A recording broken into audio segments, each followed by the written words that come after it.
आज इतना दुख हो रहा है जब हम न्यूज में देखते हैं कि आज तेलंगाना में, हैदराबाद में 400 एकड़ भूमि में इतना विशाल जंगल है और उस जंगल को आज दुर्बुद्धि वाले लोग उस जंगल को समाप्त कर रहे हैं। वहां पशु पक्षी इतनी चीखें उनकी निकल रही हैं। मैं भगवान से प्रार्थना करती हूँ, हे गोविंद, आपने जिन गौमाताओं से इतना प्यार किया, आज थोड़ी सी सुबुद्धि उन लोगों को भी दे दो जो 400 एकड़ जंगल को साफ करने पे तुले हुए हों।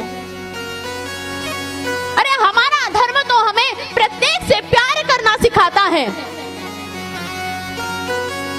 मेरी सरकार से विनती है, कभी मेरी आवाज सरकार तक पहुंच जाए, यदि सेंटर तक पहुंच जाए तो मेरी विनती है कि जो हैदराबाद में जंगल टूट रहा है ना भगवान, जो पशु पक्षियों को बेघर कर रहे हैं, उनके अंदर थोड़ी सद्बुद्धि आ जाए और वो जंगल को काटना रोक दे। बेजुबान पशुओं को मारा जा रहा है, निर्मम पशुओं की हत्या की जा रही है और कहा जाता है विनाश काले विपरीत बुद्धि। जब उन पशुओं के ऊपर इतना अत्याचार करोगे ना तो सचमुच में उनकी हाय लगेगी और जो ऐसा कृत्य करते हैं ना उनका विनाश तो तय है, आज नहीं तो कल, पर विनाश अवश्य होगा। अरे मेरे सनातन संस्कृति जो है वह तो प्रत्येक से प्यार करना सिखाती है। कहाँ चला गया आपके अंदर का प्रेम? मेरे कन्या प्रेम की परिभाषा दे करके गए हैं कि प्रत्येक के साथ में प्रेम के साथ में भाव के साथ में रहना चाहिए।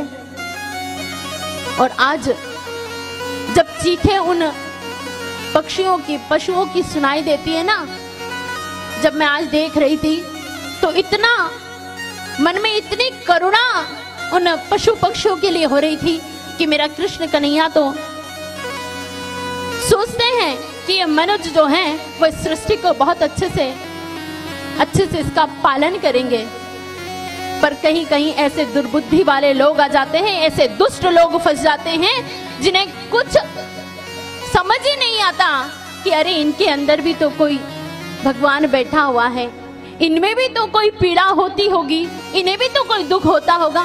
दूसरे के दुख को समझते ही नहीं है लोग। मैं इस व्यासपीठ से भी भगवान से, श्री कृष्ण से भी विनती करती हूँ, और यदि मेरी आवाज वो तेलंगाना तक, वो हैदराबाद तक पहुंच जाए, मेरी आवाज सेंटर तक पहुंच जाए, तो कृपा करके उस जंगलों को बर्बाद करना रोक दो,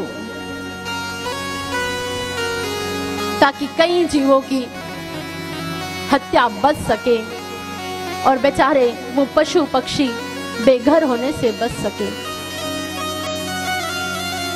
कन्हैया तो कब के जा चुके हैं, पर हमारा कर्तव्य है कि जब हम कहीं ऐसा देखें ना तो उस चीज के लिए बोलना चाहिए।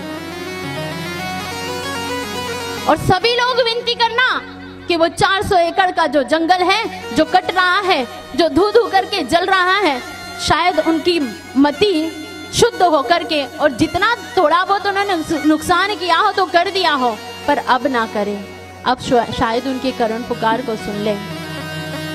अरे उस जीव में भी वही परमात्मा बैठा रहता है।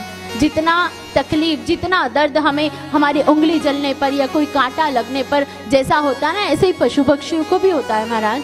ऐसा नहीं कि सिर्फ हमें ही दुख होता है, दुख उन्हें भी होता है, और दूसरों को दुख को समझने वाला ही मनुष्य होता है, मानव होता है। और हम तो, हमारी संस्कृति तो महान है साहब। हम तो अपने खेतों में से गेहूं जब निकालते हैं ना, तो वो गेहूं का जो भूसा बच जाता है वो अभी हम अपने जो पशु पक्षी होते हैं उनके सामने डाल देते हैं। गाय भैंस उन भूसे को खाया करती है। कई दाने खलिहान में पड़े रहते हैं, वो चिड़िया उनको चुग करके चली जाती है। हम तो अपने घर में भी यदि पहले रोटी बनाते हैं तो वो गौमाता की निकालते हैं। आखिरी रोटी जब बचती है तो वो आखिरी रोटी भी कुत्ते की मानते हैं कि आखिरी रोटी है, कुत्ते को देना है।